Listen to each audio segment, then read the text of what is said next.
साथियों, जातिवाद एक ऐसी कुंठित और घिनौनी मानसिकता या यूं कहें समाज का कोड जिसने पिछले 5000 साल से हमारे समाज को दूषित कर रखा है।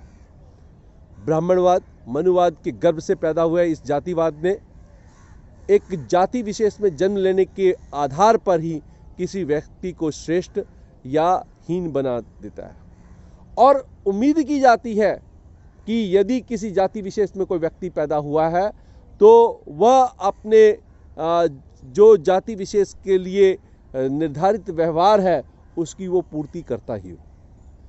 कोई व्यक्ति यदि उस दायरे से हट करके सोचता है, यदि उससे निकल करके सोचता है, तो समाज जो है वह उसको प्रताड़ित करता है।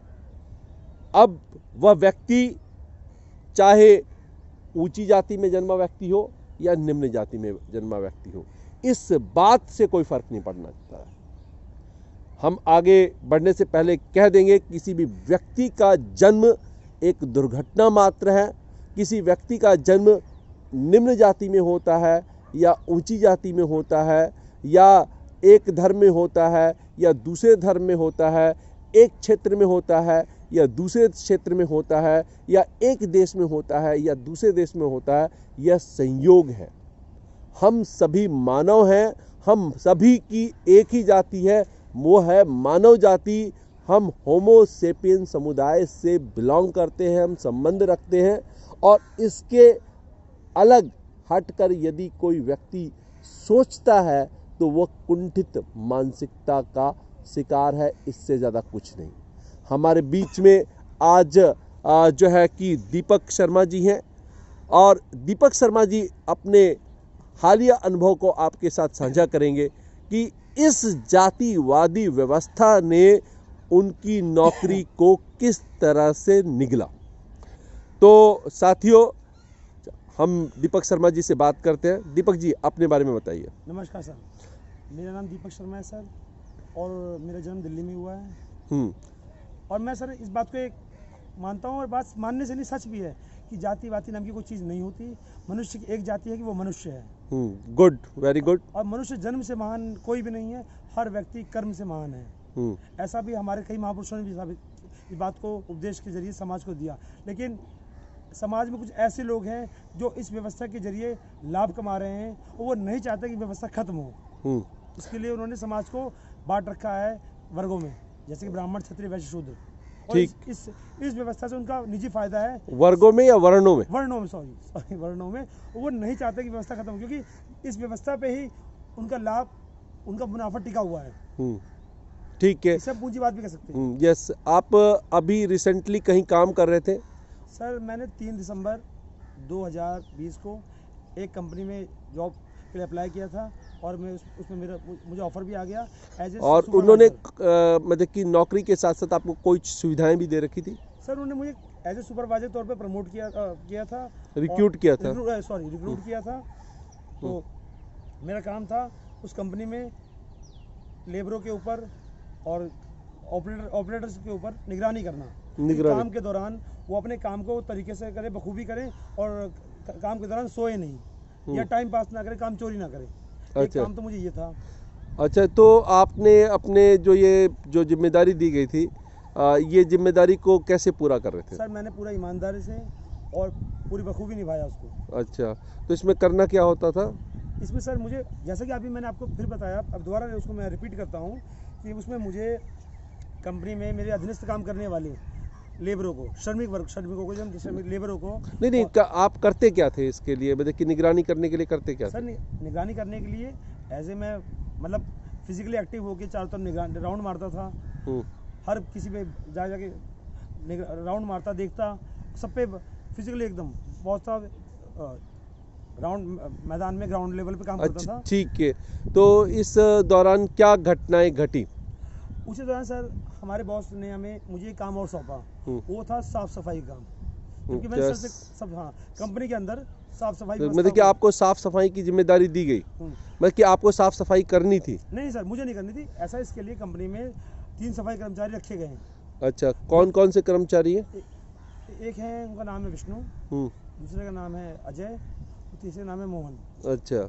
जो कि जैसा कि एक घृणित व्यवस्था के थ्रू एक व्यवस्था बनाई गई है, उनको कहते हैं वाल्मीकि समुदाय से वाल्मीकि समुदाय से बिलोंग करते हैं तीनों, वो तीनों वाल्मीकि समुदाय से बिलोंग बिलोंग करते करते हैं। हैं। अच्छा, तो फिर आप और आपका समुदाय कौन सा? मैं सर ब्राह्मण समुदाय से बिलोंग करता हूँ। अच्छा, तो आपको उनकी निगरानी का काम सौंपा गया? हाँ, मतलब मैं उनके पास इंचार्ज था। विष्णु सुपरवाइजर था हाउस कीपिंग का, और उसके अंदर सिर्फ 2 ही कर्मचारी थे। एक बात और गौर करना चाहूँगा, देखिए मतलब 2-3 आदमियों से मुझे इतनी बड़ी फैक्ट्री में काम लेना था।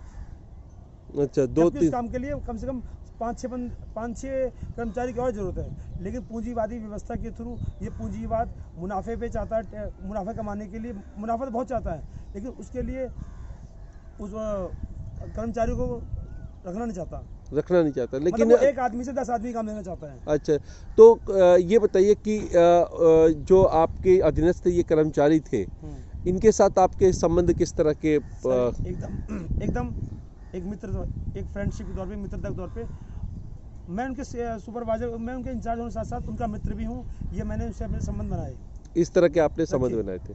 अच्छा, दूसरी चीज़ ये है कि जो इनकी आप निगरानी करने का काम कर रहे थे या सुपरवाइजर का काम कर रहे थे कि ये सही तरह से काम कर रहे हैं नहीं कर रहे हैं, इस काम को लेकर क्या आपकी बॉस से कभी असंतुष्टि हुई?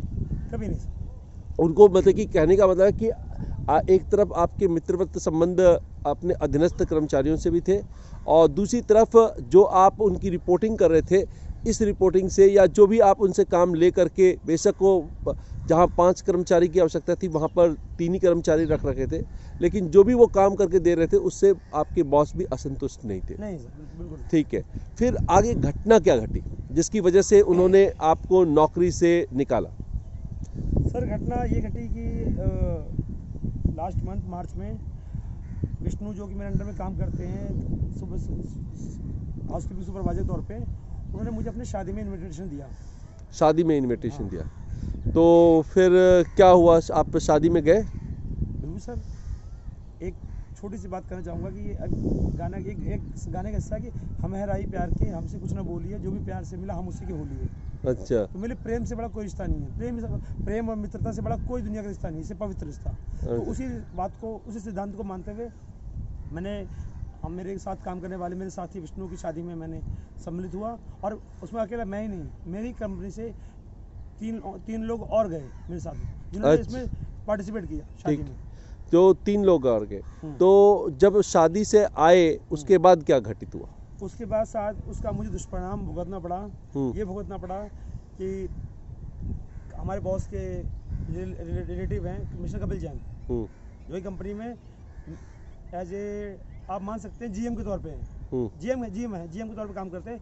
उन्होंने मुझे मॉर्निंग कॉल किया 8:30 AM के दौरान मेरा फ़ोन आया, तो मैंने इनको फिर कॉल बैक किया, क्योंकि उस टाइम उनको फ़ोन रिसीव नहीं कर पाया था मॉर्निंग में किसी कारणवश। मैंने कॉल बैक किया तो उन्होंने मुझे, दीपक इमीडिएटली आप फरीदाबाद, हमारे हेड ऑफिस फरीदाबाद में लोटस टेक्सटाइल के नाम से, उसमें मुझे इमीडिएटली बुलाया। हालांकि मैंने सवाल किया कि सर इतना शॉर्ट नोटिस में मैं कैसे आ पाऊँगा, कुछ सामान इकट्ठा करना। कह रहे नहीं, आप आइए और आपको यहाँ पर ट्रांसफ़र किया गया है। मैंने कहा सर बट सर लेकिन कुछ नहीं, आप तुरंत आइए। मैंने सर फटाफट सामान पैक किया। हालांकि मैं बहुत चक्का था कि ऐसा ही फैसला क्यों, पर मैंने औरों से पूछा, कह रहे सर, कर्मचारी बताया सर ये कंपनी ऐसी है, यहाँ ऐसा होता ही है। मैं तुरंत सामान पैक किया और मैं वहाँ से निकल पड़ा। जब मैं फरीदाबाद पहुँचा, वहाँ जाके मैंने पहुँचा तो मुझे वहाँ तुरंत जवाब दिया था कि आपकी ड्यूटी बंद की जाती है। मैंने कारण पूछना चाहा, उन्होंने कारण कुछ खास नहीं बताया। कारण कुछ नहीं बताया मेरे को। हाँ। तो लेकिन फिर भी आपको कुछ तो हिंट दिया गया होगा? सर कुछ नहीं बोला, बस हाँ उन्होंने बोला कि मैंने भी छुट्टी के लिए अप्लाई किया था, बोला आपको छुट्टी की ज़रूरत थी, हम आपको छुट्टी दे रहे हैं। पर मैंने सर तो बोला आप मुझे अगर आप बता देते तो मैं डायरेक्ट मथुरा से सीधा दिल्ली चला जाता। अब मैं यहाँ आया सर, मेरा किराया भी लगा है, 600-700 रुपये मेरा किराया खर्च हो गया है। लेकिन उन्होंने मुझे कहा कि एक कारण ये है कि थोड़ा सा काम मंदा है, थोड़ा सा कुछ है, और आपको ही नहीं कुछ औरों को भी, मतलब नहीं मतलब कि कहने का मतलब है कि उन्होंने इमीडिएटली आपको नौकरी से निकाला, तुरंत निकाल दिया सर। हम कुल मिला के बात हम यही खत्म करें। नहीं, मतलब कि उन्होंने इसका, यदि आपको लगता है कि उन्होंने इस वजह से आपको नौकरी से निकाला कि भाई आप विष्णु की शादी, ये तो एक घटना घट सकती है कि दो घटनाएं साइमल्टेनियसली घटे, आप किस आधार पे कह सकते हैं कि विष्णु की शादी की में जाने की वजह से ही आपको नौकरी से निकाला? क्योंकि सर जिस पर्सन के थ्रू मुझे वो जॉब करने का एक अपॉर्चुनिटी मिला, हाँ। उस व्यक्ति ने मुझे मैंने कॉल किया, ये सब ये कैसी ये क्या अन्याय, ये गलत बात है, मतलब मुझे बिना कारण मुझको ड्यूटी बंद कर दी गई है, ना यहाँ पर कोई प्रॉपर्ली जवाब दिया जा रहा है। उसने कि काम कीजिए, आप सीधा घर आइए। मैं क्यों, रीज़न क्या है, क्या आप घर आइए? तो मैंने वहाँ से मेट्रो पकड़ी, घर आया। उन्होंने मुझे बताया कि ऐसा सर आपने विष्णु शादी में गए थे। मैंने कहा हाँ शादी में गया तो क्या, तो आपने सर से पूछा था? मैंने कहा मैंने कंपनी के जीएम से ऑलरेडी पूछ के गया हूँ। तो कह लगे आपको नहीं जानना चाहिए था। क्यों? क्योंकि वो वाल्मीकि कास्ट से। वाल्मीकि कास्ट, हमें तो क्या नहीं जाना चाहिए था, सेठ जी को पसंद नहीं आया। अरे मैंने पसंद क्यों नहीं आया भाई, मेरे साथ और लोग भी तो गए थे, 3 लोग भी गए थे, तो उनकी भी ड्यूटी हटाई जाए। कह रहे नहीं सर उनकी ड्यूटी इसलिए हटाई जाती क्योंकि वो सेठ जी द्वारा दिए गए ऑफिस एरिया में नहीं रहते, वो ऑफिस से बाहर रहते हैं, और आप ऑफिस के अंदर रहते हैं, ऑफिस यूज़ करते हैं, सेठ जी के बर्तनों को भी यूज़ करते हैं। अच्छा, तो जो आपको नौकरी के साथ साथ ये प्रिविलेज मिल रखी थी कि आप ऑफिस एरिया में रह सकते हैं, और जो कंपनी के मालिक हैं उनके जो बगल वाले कमरे हैं उसमें रह सकते हैं, सर्वेंट क्वार्टर में, या जो कह लीजिए कि जो भी क्वार्टर उनके द्वारा प्रोवाइडेड है, उनके रूम के साथ जो क्वार्टर प्रोवाइडेड है उसमें रह सकते हैं, और साथ ही साथ उनके रसोई का इस्तेमाल कर सकते हैं। ये सुविधा आपको दी गई थी। तो ये सुविधा जो है बाकी कर्मचारियों को नहीं थी जो लोग शादी में शिरकत करने के लिए गए थे। सर वो हाँ उसने इसलिए नहीं दी गई है क्योंकि वो ऐसा है, वैसे भी वो ऑफिस एरिया से बाहर रहते हैं। नहीं, ऑफिस एरिया से बाहर रहते हैं, एक बात है, लेकिन मतलब कि इस जो ये प्रिविलेज आपको दी गई थी, ये किस वजह से दी गई थी, ये बेनिफिट? ये प्रिविलेज सर मुझे मेरे कास्ट के हिसाब से दी गई है कि मैं ब्राह्मण समुदाय से बिलोंग करता हूँ, तो ऊंची जाति से हूँ। ऊंची जाति से हूँ। हाँ। ऊंची जाति से हूँ। तो ये उम्मीद की जा रही थी कि इस छुआछूत की जो व्यवस्था है, उस व्यवस्था को आप उस कंपनी में भी बनाए रखेंगे, और जो अपने अधीनस्थ कर्मचारियों हैं उनके साथ इस व्यवस्था के तहत ही बर्ताव करेंगे। और आपने जो है कि उसके अनुरूप आचरण नहीं किया, तो इस कारण से आपको नौकरी से हाथ धोना। मुझे कोई पछतावा भी नहीं है, इस चीज़ का कोई पछतावा नहीं। ठीक, बहुत बहुत धन्यवाद। आप जैसे क्रांतिकारी हमारे को साथियों की ज़रूरत है जो इस जातिवाद के खोखले खोल को जो है कि उखाड़ कर फेंके, और इस समाज के अंदर एक नई व्यवस्था कायम करे जो इंसान को इंसान के साथ जोड़ने का काम करे, इंसान और इंसान में सिर्फ जन्म के आधार पर भेदभाव ना करे। बहुत बहुत धन्यवाद। नमस्कार सर।